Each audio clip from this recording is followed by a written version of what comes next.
Hi, I'm Rebecca Warren, and I'm recording this to share some information with you about water. And I want to give you a little bit of my backstory and some of the history behind why I want to do this research. And then we'll move into a little bit of the science and the law. I call this the Old River and the Landfill.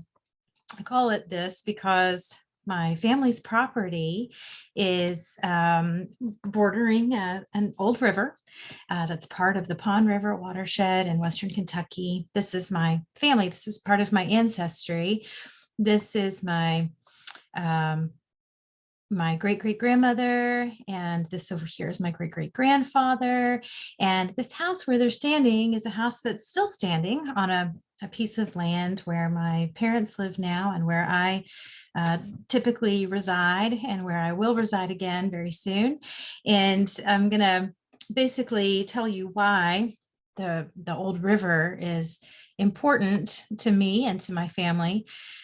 This is the land, as you can see here. This is the Pond River, where we see this little kind of squiggle line over here. This is what we call the Old River. And I remember fishing in that river with my father when I was a kid, and my ancestors also fished on that river. This is me when I was a kid.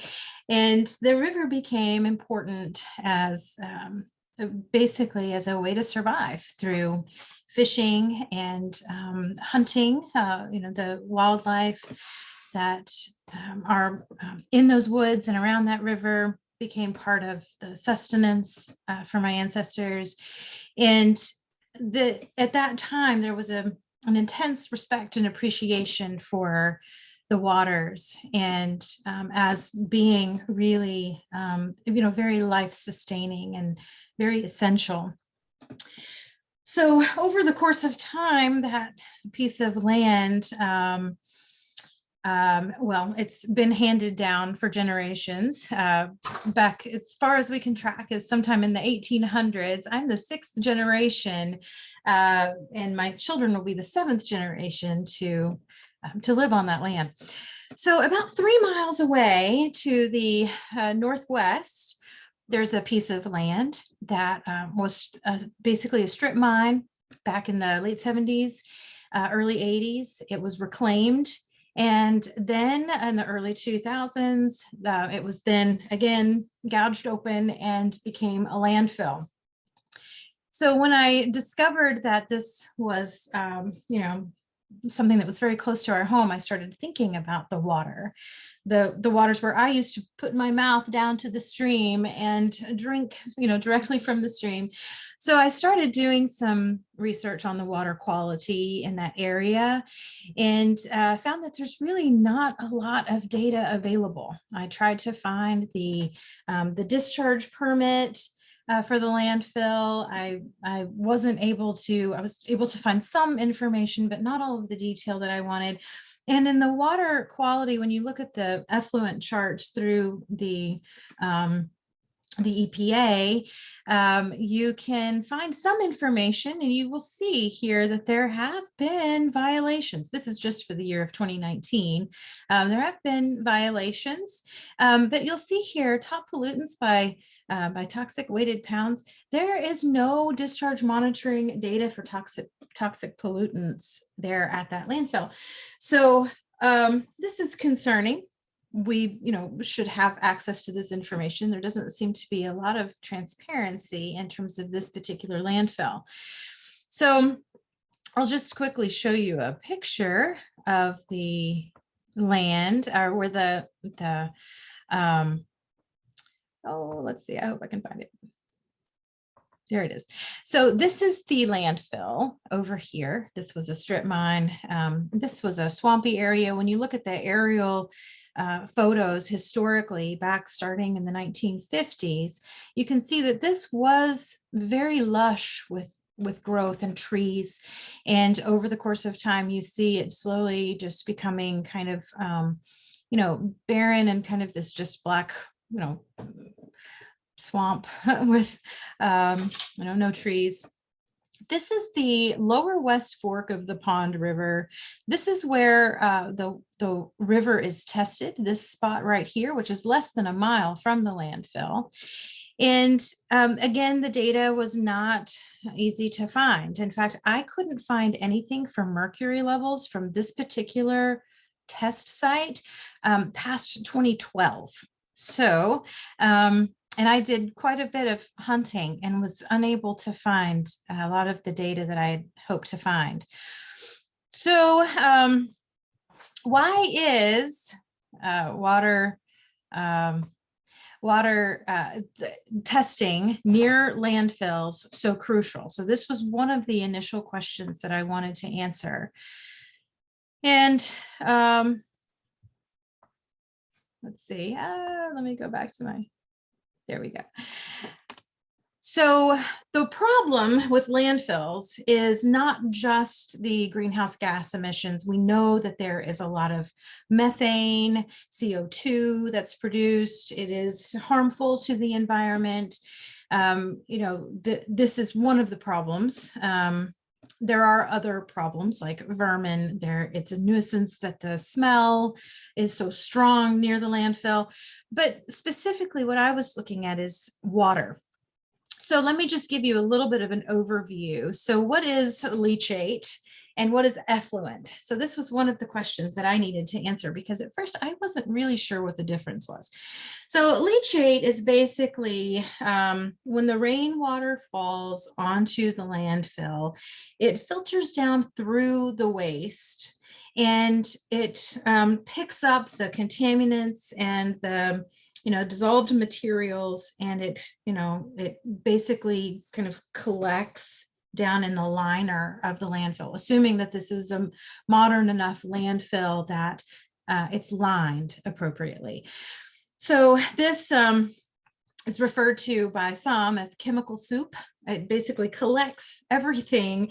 And very often there are high concentrations of heavy metals and other pollutants, things from pharmaceutical products to health and beauty products. All of it is then concentrated into this leachate. Basically, it's a very high demand for oxygen.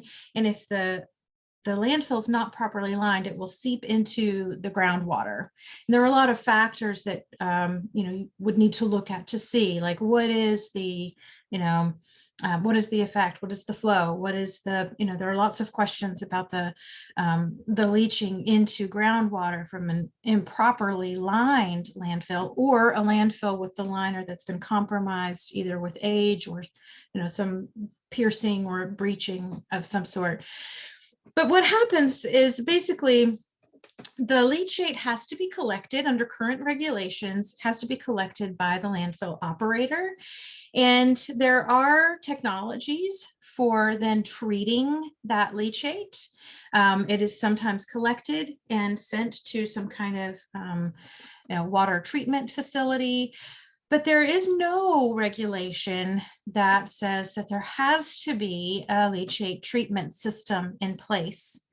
The only real regulation under the Clean Water Act is that the effluent, which is the discharge from the landfill, the leachate is what forms and collects through all the waste.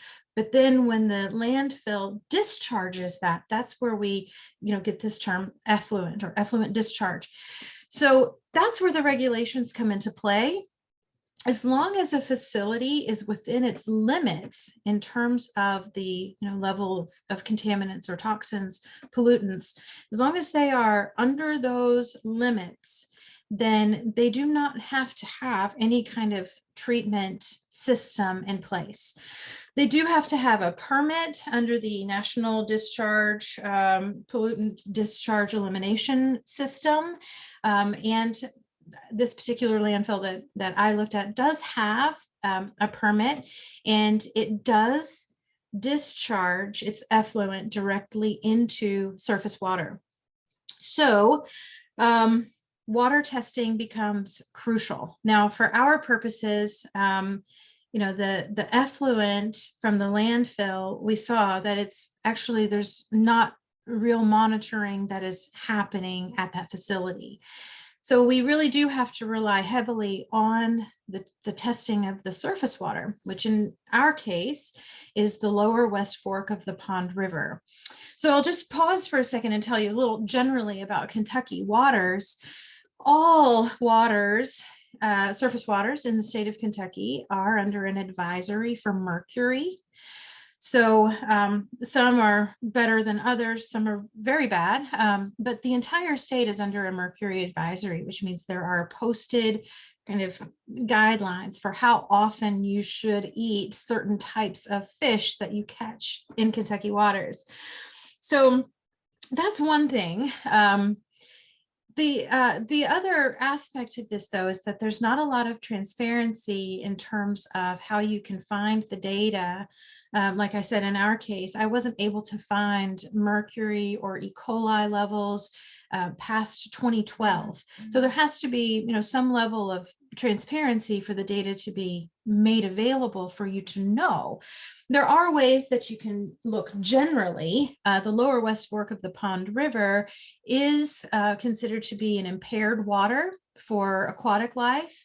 It's also being observed for low oxygen levels.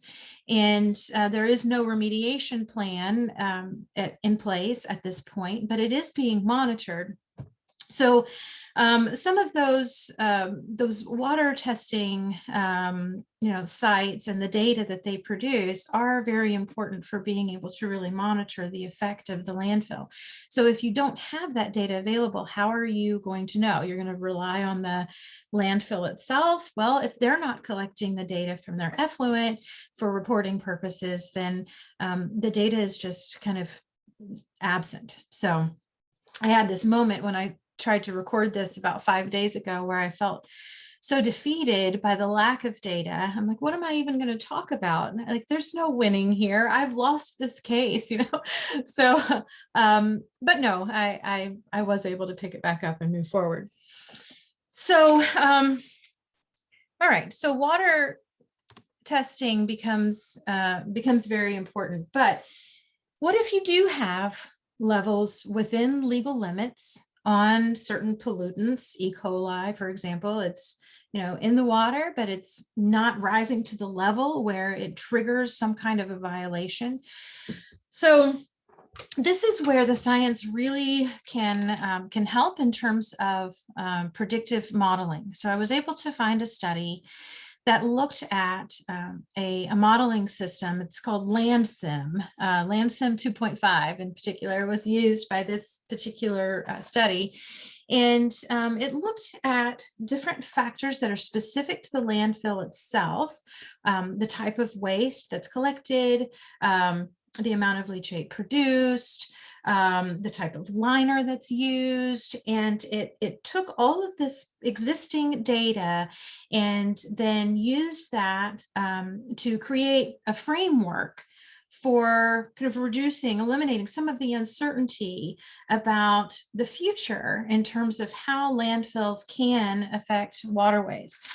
So that study became pivotal in my research, but there are other things too to consider. Like, for example, our particular lower West Fork of the Pond River has tested outside of the limits for pH, for example.